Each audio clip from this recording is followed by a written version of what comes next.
नमस्कार दोस्तों, मैं हूँ सीमा बोरा। दोस्तों, आज हम आपको 21 दिनों की योगा सीरीज में डे 2 में आगे के अभ्यास बताएंगे। इन अभ्यासों को गठिया निरोधक अभ्यास भी कहा जाता है। यह अभ्यासों का हमारे शरीर के जोड़ों के अंगों पर बहुत ही लाभकारी प्रभाव पड़ता है।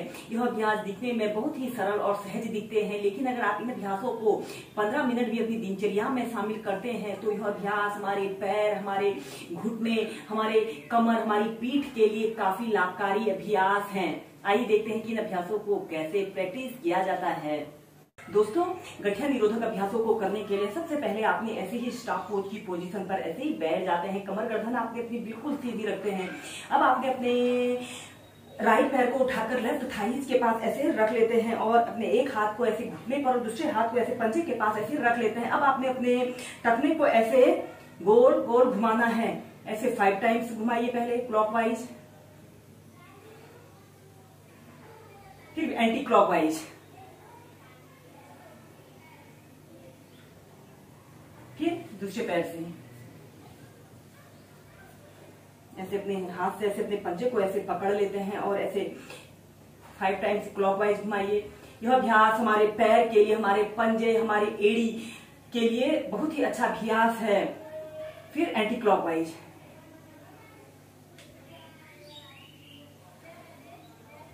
फिर सीधे। इसके बाद आपने अपने राइट पैर को ऐसे लेफ्ट थाइस के पास ऐसे रख लेते हैं और एक हाथ को घुटने पर और दूसरे हाथ को पंजे पर ऐसे रख लेना है और श्वास अंदर भरते हुए ऐसे अपने घुटने को ऐसे अपनी छाती पर लगाने की कोशिश करते हैं और अपने दूसरे पैर के पंजे को ऐसे पीछे की तरफ स्ट्रेच करते हैं और श्वास छोड़ते हुए ऐसे अपने घुटने को जमीन पर स्पर्श कराइए और अपने दूसरे पंजे को ऐसे आगे की तरफ करते हैं।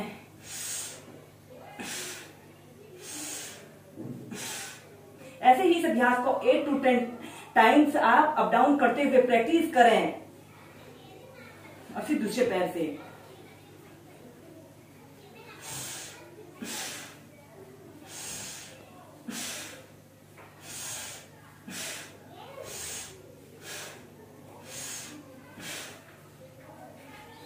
फिर इसके बाद हम करेंगे तितली आसन। आपने अपने दोनों पैरों के तलवों को ऐसे आपस में मिला लेते हैं और अपने हीप को ऐसे अपने पेल्विक एरिया के समीप ऐसे लाने की कोशिश करें। अपने दोनों हाथों को ऐसे अपने पंजों के पास ऐसे रख लेते हैं और ऐसे अपने घुटनों को ऐसे ऊपर लाते हैं और श्वास छोड़ते हुए ऐसे अपने घुटनों को जमीन पर स्पर्श कराते हैं। ऐसे ही इस बटरफ्लाई पोज को आप नियमित 2 से 5 मिनट प्रैक्टिस करें। इस स्थिति में ध्यान रहे आपकी कमर गर्दन बिल्कुल सीधी रहे। यह अभ्यास हमारे शरीर की फ्लेक्सिबिलिटी को बढ़ाता है और यह अभ्यास बिगनर्स के लिए बहुत अच्छा अभ्यास है। इसे करने से हमारे कमर के निचले हिस्से के समस्त स्नायु तंत्र मजबूत बनते हैं। फिर तीव्रता से दोस्तों, यह तितली आसन हमें आगे आने वाले कठिन अभ्यासों की भी तैयारी कराता है। और फिर आपने ऐसे ही अपने दोनों हाथों को पंजों के पास ऐसे रख लेते हैं। लंबी गहरी श्वास अंदर भरते हैं और श्वास छोड़ते हुए ऐसे धीरे धीरे ऐसे आगे को झुक जाते हैं। अपनी दोनों कोहनियों को जमीन पर ऐसे स्पर्श कराने की कोशिश करें और अपने सिर को, अपनी ठोड़ी को ऐसे जमीन पर स्पर्श करा लीजिए।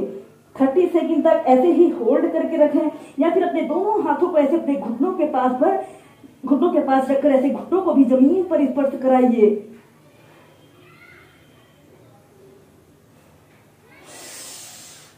श्वास अंदर भरते हुए सीधे।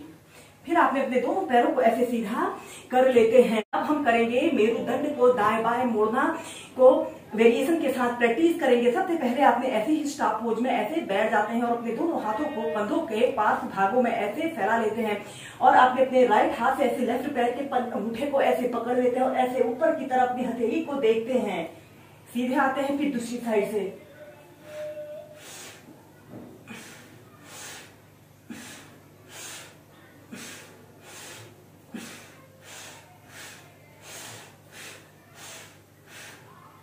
ऐसे ही इसे 10 से 20 बार करने के बाद आपने अपने दोनों पैरों को ऐसे पूरा फैला लेते हैं, जितना आप फैला सकते हैं, और अपने दोनों हाथों को ऐसे सीधे फैला लेते हैं और अपने राइट हाथ से ऐसे लेफ्ट पैर के अंगूठे को पकड़ते हैं और दूसरी हथेली को देखते हैं, ऊपर की तरफ देखते हैं, फिर सेंटर में आते हैं, फिर दूसरी साइड से कीजिए। ऐसे ही इस अभ्यास को 15 से 20 बार आप करें।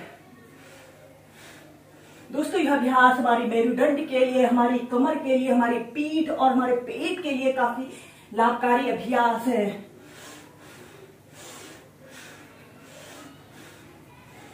इसके बाद तीव्रता से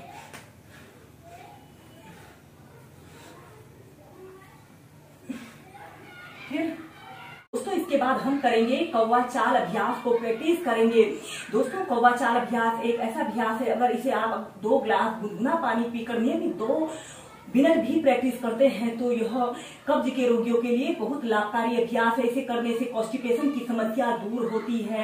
यह अभ्यास को करने से जिन लोगों को फ्लैट फीट की समस्या होती है वह दूर होती है, और जिन लोगों के पैरों में ब्लड सर्कुलेशन सही प्रकार से नहीं हो पाता, यानी जिन लोगों को अक्सर पैर में शून्यता या झुंझुनाहट रहती है, उन लोगों ने भी इस कौवा चाल अभ्यास को नियमित 2 से 5 मिनट प्रैक्टिस करना चाहिए।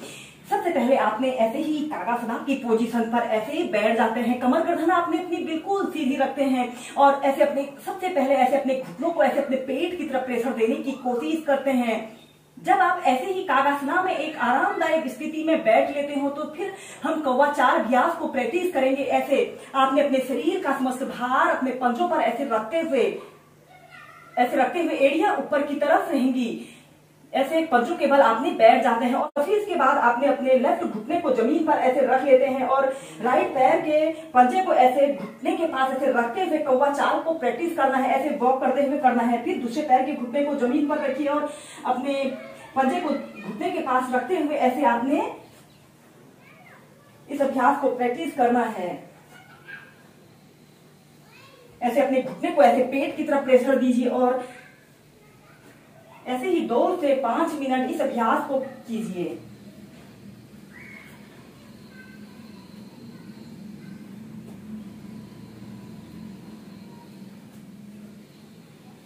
दोस्तों जब आप इस अभ्यास को करोगे तो खुद ही फील करोगे कि हमारे संपूर्ण शरीर में ब्लड सर्कुलेशन दुरुस्त रह रहा है। जो लोग कॉन्स्टिपेशन की समस्या से ग्रसित रहते हैं या जिन लोगों को अक्सर पेट में दर्द की समस्या, ऐंठन की समस्या रहती है, उन लोगों के लिए भी यह अभ्यास रामबाण औषधि के रूप में काम करता है।